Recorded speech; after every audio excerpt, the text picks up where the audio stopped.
اچھا میں آپ کو اپنا ایک واقعہ بتاتا ہوں، اس سے میری کوئی پیری یا بزرگی شزرگی نہ بنا لینا۔ بہت سارے لوگ ہوتے ہیں نا ایسی باتیں کر کے پیر بن جاتے ہیں اور بڑے بزرگ بن جاتے ہیں۔ میں نہ پیر ہوں نہ بزرگ ہوں، ایک ادنا طالب العلم ہوں اور گناہگار آدمی۔ تو بہرحال یہ ہے کہ ایک آدمی نے جس کو میں جانتا نہیں، اس نے مجھے خط لکھا کہ میں کینسر کا مریض ہوں اور آپ کا میں نے نام سنا ہے، میں آپ کو نہیں جانتا، آپ مجھے نہیں جانتے، آپ مہربانی کر کے میرے افسر جو میرا امیڈیٹ باس ہے اس کا نام یہ ہے، وہ آپ کا بڑا احترام کرتا ہے اور بڑے ادب سے نام لیتا ہے، تو اس کو آپ ایک لیٹر اگر بھیج دیں میرے نام کا کہ اس بندے کو 1 مہینے کی چھٹی دے دو، چونکہ مجھے چھٹی ملنی بڑی مشکل ہے، بیماری سے میں بہت چھٹیاں لے چکا ہوں۔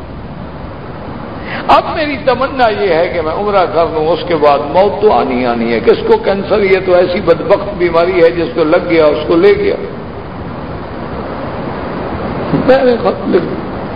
چلو بھی کسی غریب کا بھلا ہوتا ہے تو مجھے کیا تکلیف ہے بھی خط لکھنے میں، خط لکھ کے بھیج دیا۔ خیر مجھے تو بات ہی دماغ میں نہیں رہی کہ کیا ہوا، وہ بندہ آ گیا، مجھے آ کے ملا، ویل چیئر پہ تھا بیچارہ، بالکل ایسا۔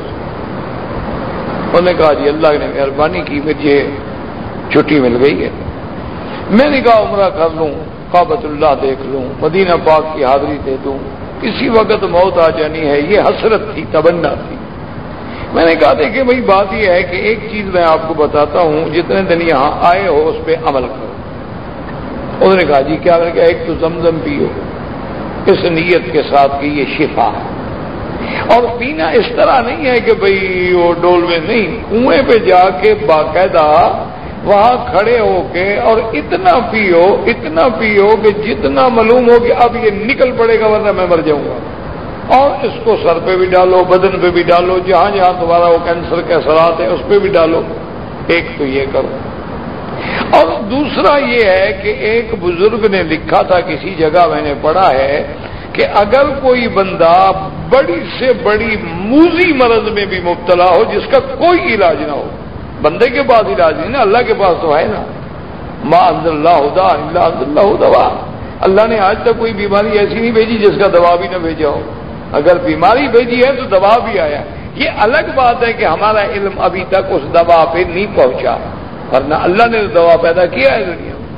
تو میں نے کہا دوسرا انہوں نے یہ لکھا تھا کہ فجر کی نماز کے بعد 2 رکعت سنت پڑھنے کے بھی بعد، ابھی سنت پڑھ لے اور وتر نہ پڑھے ہو، فجر نہ پڑھی ہو نماز، یعنی فجر کی نماز کی 2 رکعت سنت پڑھنے کے بعد ابھی فرض کھڑے نہیں ہوئے، اس دوران میں اگر کوئی بندہ درود شریف پڑھنے کے بعد 41 بار سورت فاتحہ پڑھے اس نیت سے کہ اللہ یہ شفا ہے، مجھ کو شفا عطا فرما۔ اچھا انہوں نے اس کے پڑھنے کے 2 طریقے لکھے، ایک تو یہی طریقہ ہے بسم اللہ الرحمن الرحیم۔ اچھا بعض بزرگوں نے یہ بھی لکھا ہے کہ نہیں ملا کے پڑھے اتصال سے، بسم اللہ الرحمن الرحیم الحمدللہ رب العالمین، اور آخر میں آمین ضرور کہنا ہے، یہ یاد رکھیں کہ جب ختم کرے تو آمین ضرور کہنا ہے، اور یہ بھی خیال رکھنا کہ جب وہ پڑھتے ہیں نا کہ غیر المغضوب علیہم ولا الضالین آمین، مد بھی پوری کھینچے تاکہ اس کا فاتحہ پڑھنا تو صحیح ہونا، چونکہ وہاں تو یعنی انتہائی آخری مد ہے، اگر غیر مضالین کا یہ تو نماز ہی نہیں ہوگی۔ یہ دیکھا بعض لوگ پڑھتے ہیں نا غیر مضالین، وہ خیال ہی نہیں کرتے، نماز ہی نہیں ہوتی جب تک کہ وہ مضالین پہ مد کا خیال نہ کیا جائے۔ اگر آپ مد کا خیال نہیں کریں گے مانا نماز گئی فی امان اللہ ہو، تو لازماً کہ اس پر خیال ہو۔ اچھا چلو مغضوب اس میں تو آپ ضاد ادا نہیں کر سکتے، بہت مشکل ہوتا ہے، اس کا صحیح تلفظ جو ادا کرنا ہے وہ بہت مشکل ہے، چلو ضاد ہو یا ضا ہو، یعنی ضا کی آواز پیدا ہو یا ضاد کی آواز پیدا ہو لیکن دال کی آواز پیدا نہ ہو، یہ خیال کیجیے گا۔ غیر المغضوب علیہم ولا الضالین، تو پھر دالین کا معنی دلالت کرنے والے، ضالین کا معنی گمراہ، تو نعوذ باللہ ترجمہ بدل جائے گا تو نواز نہیں ہو۔ تو بہرحال یعنی یہ ہے کہ 41 دفعہ پڑھے اور پھر درود شریف پڑھ کے فرض کھڑے ہونے سے پہلے پڑھ لیں، یہ شرط ہے کہ پھر اس کے بعد فجر کی نماز پڑھے، اس بیماری کے لیے دعا کرے تو اللہ تبارک و تعالی شفا دیتے ہیں۔ اور جتنی بیماری ہے، موذی بیماری ہے جس کا کوئی دنیا میں علاج نہ ہو، اس کو آپ اگر کر لیں تو خیر میں نے اس کو بتا دیا، وہ مجھے تو بات ہی بھول گئی، میں کون سا پیر تھا، کوئی نذرانے کی امید رکھتا یا کوئی نظر نیاز چڑھاوے کی انتظار کرتا، میں نے جو پڑھا تھا کتابوں میں کسی بزرگ کا بتا دیا اس کو،